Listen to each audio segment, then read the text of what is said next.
Mister دلاور السلام علیکم۔ علیکم السلام جناب، خیریت سے ہیں؟ الحمدللہ قبلہ، آپ سنائیں کیسے طبیعت مزاج آپ کی؟ اللہ تعالیٰ آپ کو سلامتی دے۔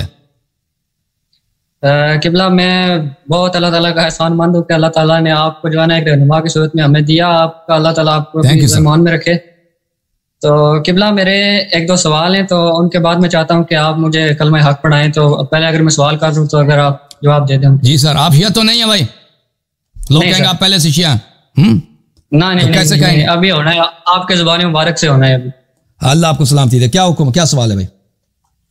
اچھا سر، یہ ایک سوال ہے نا کہ جیسا کہ قرآن مجید میں اللہ تبارک و تعالیٰ فرماتا ہے کہ اے ایمان والو، اللہ کی رسی کو مضبوطی سے تھامے رکھو اور فرقوں میں نہ پڑو۔ اور دوسری طرف رسول اللہ صلی اللہ علیہ وسلم کی حدیث ہے کہ میرے بعد میرے امت میں 73 فرقے ہوں گے اور ایک فرقہ ان میں سے جنتی ہوگا۔ تو اگر اللہ تعالیٰ کے فرمان کی طرف دیکھا جائے تو اللہ تعالیٰ کہتے ہیں کہ بھائی فرقوں میں نہ پڑو، ادھر سے رسول اللہ صلی اللہ علیہ وسلم بشارت دے رہے ہیں کہ بھائی 73 فرقے ہوں گے۔ تو یہ دونوں چیزیں آپس میں ٹکرا تو نہیں رہی؟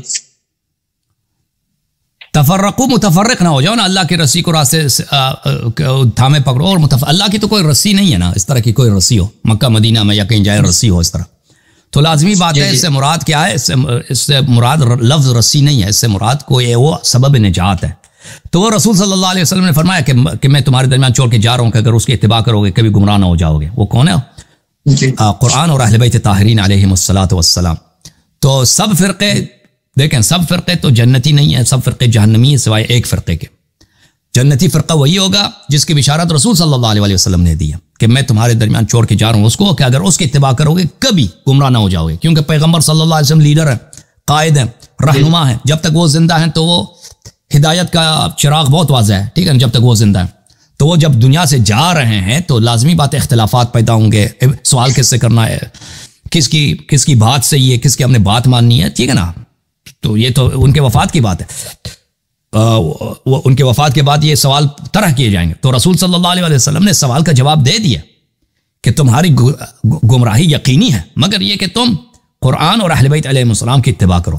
تو ان فرقوں میں لازمی بات ہے، دنیا کے جتنے فرقے ہیں آپ دیکھیں اس میں وہ ایک ہی فرقہ ہے جو قرآن اور اہل بیت علیہ السلام کی اتباع کرتے ہیں، اور وہ شیعہ ہیں۔ جی بہت شکریہ قبلہ۔ اچھا ایک سوال اور آپ کو دیکھو، اور آپ کو دنیا میں ایسا مسلمان نہیں ملتا جو اس کا کوئی گروہ نہیں ہے، ٹھیک ہے نا۔ آپ کہتے ہیں کہ آپ رسول قرآن نے فرمایا کہ فرقہ فرقہ نہ بنو، واقعاً فرقہ فرقہ نہیں بننا چاہیے۔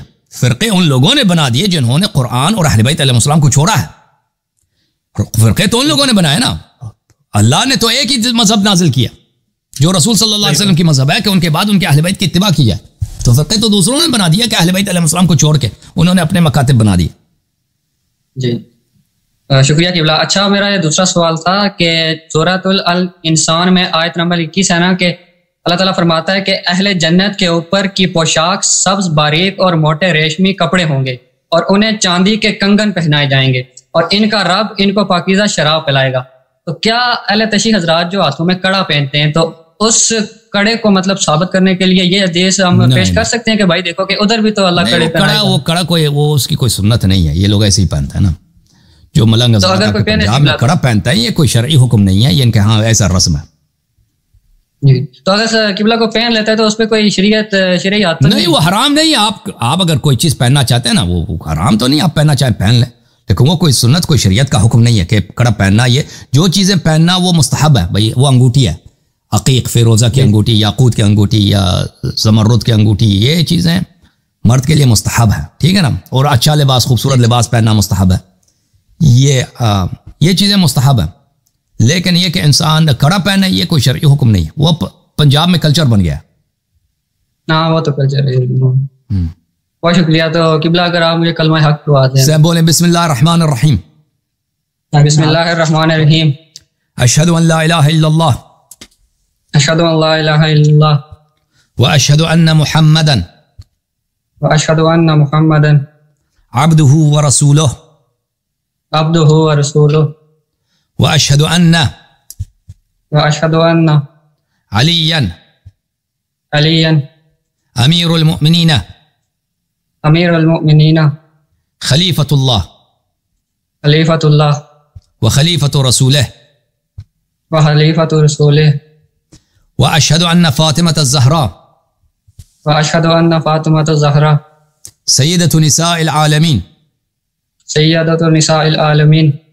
واشهد ان الحسن والحسين واشهد ان حسن والحسين وعلي بن الحسين وعلي بن الحسين ومحمد بن علي ومحمد بن علي وجعفر بن محمد وجعفر بن محمد وموسى بن جعفر وموسى بن جعفر وعلي بن موسى وعلي بن موسى ومحمد بن علي ومحمد بن علي وعلي بن محمد وعلي بن محمد والحسن بن علي وحسن بن علي والإمام المهدي والإمام المهدي حجج الله حجج الله وخلفاء الله وخلفاء الله وخلفاء رسوله.